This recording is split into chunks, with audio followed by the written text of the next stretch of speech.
السلام علیکم، زه یم سلیم خان زیار.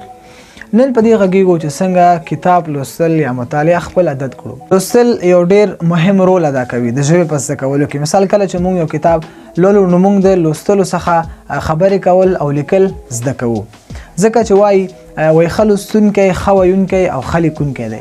ځکه کله چې موږ یو کتاب لولو نو موږ د هغه کتاب څخه نوي لغاتونه زده کوو. موږ د هغه کتاب څخه لیکل هم زده کوو چې څنګه مثال دغه ټنس څنګه استعمال شوی دی، پیسیف وایس، اکټیو وایس، ناون څنګه استعمال شوی، ورب، همداشان پرپوزیشن، کنجنکشن، پروناون، ورد دا څنګه دوی استعمال شوي دي. نو موږ د لوستلو څخه لیکل او ویل زده کوو. ډېری ځوانان په دې پوهېږي چې مطالعه کول ډېر فایدې لري، اما بیا په دې نه پوهېږي چې مثال څه ډول مطالعه. کله چې مثال کتاب راوالي یو صفحې دوه صفحې ولولي، د هغې څخه وروسته وایي ولا په ذهن مې بوج راغی، کتاب بند کړي او یو طرف ته یې کېږدي، یعنې مطالعه بند کړي. نن څو داسې لارې چارې درته ښایم چې د هغوی په مرسته تاسو به کتاب لوستل بورینګ نه وي، یعنې تاسو به د کتاب لوستلو په جریان کې نه خسته کېږئ، بلکې د خپل دغه مطالعې څخه به تاسو خوند واخلئ. دغه لارو چارو له جملې څخه اول دا دی چې try to read at the right level، یعنی کوشش دا وکړئ چې د خپل لیول مطابق باید مطالعه وکړئ. که تاسو په انګلیسي ژبه کې نوی یاستئ او غواړئ چې انګلیسي ژبه زده کړئ نو باید داسې کتابونه ولولئ چې مثال هغه بیسیک وي، هغه کتابونه چې هغه مثال تاسو ته آسان وي، نه داسې کتابونه چې مثال هغه ډیر مغلق وي او تاسو په هغه باندې نه پوهیږئ. نو داسې کتاب ولولئ که ډیر نه لږ خو ورباندې پوه اوسئ، نو بیا ستاسو زړه په دغه مطالعه کې د داسې کتاب په مطالعه کې ستاسو زړه نه تنګیږي. دویم لاره چاره دا ده try to read regularly. کوشش دا وکړئ چې باقاعده مطالعه وکړئ. که هغه 15 دقیقې وي، 10 دقیقې وي، 15 دقیقې وي، خیر که لږ وخت وي، خو باید تاسو روزانه مطالعه وکړئ. او 15 دقیقې هره ورځ مطالعه بهتره ده د هر یکشنبې 2 ساعت مطالعې څخه. که تاسو هر یکشنبه 2 ساعت مطالعه کوئ، د دې څخه هغه 15 دقیقې چې تاسو روزانه کوئ دا بهتره ده. نو کوشش دا وکړئ چې تاسو روزمره 10 دقیقې، 15 دقیقې، 20 دقیقې باید تاسو مطالعه وکړئ. دریم لاره چاره دا ده چې make a note from new vocabulary. کله چې مثال تاسو کتاب لولئ نو په دې کتاب کې حتما داسې لغاتونه ستاسو مخې ته راځي چې هغه لغاتونه تاسو ته نوي وي، نو باید تاسو دغه لغاتونه ځان سره نوٹ کړئ. ما هم ځان ته وکابلري بک جوړ کړی دی. کله چې مثال زه مطالعه کوم او زما په مخ کې داسې یو مثال نوی لغات راشي او یا کوم سخت لغات راشي، نو زه هغه لغات په خپل هغه وکابلري بک کې نوٹ کوم او د هغې څخه وروسته هغه معنا کوم، بیا زه هغه لغات زده کوم. کله چې تاسو کتاب لولئ نو د هغه کتاب څخه نوي لغاتونه او هغه لغاتونه چې هغه تاسو مثال ډیفیکلټ وي، تاسو سخت وي، هغه لغاتونه تاسو راواخلئ په خپل وکابلري بک کې نوٹ کړئ. څلورم لاره چاره دا ده چې بی اورګنایزډ. کله چې تاسو مطالعه کوئ باید هغه هر څه ممکن وسایل باید تاسو سره موجود وي. یعنی کله چې تاسو مطالعه کوئ، مثال کوم کتاب چې تاسو لولئ هغه کتاب باید تاسو سره موجود وي، تاسو سره هغه مارکر باید موجود وي چې تاسو هغه سره هغه سخت لغاتونه هایلایټ کوئ، هغه باید تاسو سره موجود وي.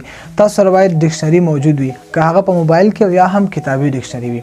او بل باید تاسو سره قلم هم وي چې تاسو هغه نوي لغاتونه په خپل وکابلري بک کې نوٹ کړئ.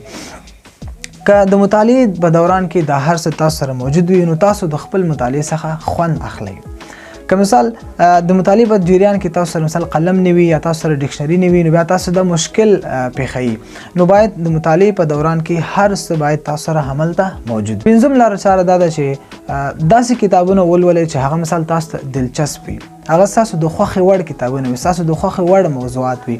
مثال په ډول هغه تاریخ کېدلی، همداشان د ارواپوهنې برخه کېدلی شي، همداشان مجلې کېدلی شي، اخبار کېدلی شي، ناول یا قصې کېدلی شي. په هر یو برخه کې چې تاسو مثال علاقه لرئ د خپل علاقې مطابق هماغه کتابونه ولولئ، نو د هغې څخه وروسته بیا تاسو مطالعه بورینګ نه وي، بیا تاسو د خپل مطالعې څخه خوند اخلئ. نو دغه 15 لارې چارې دي چې تاسو سره مرسته کوي چې څنګه مطالعه خپل عادت کړئ. ځکه مطالعه کول دا ډیر ضروری دي.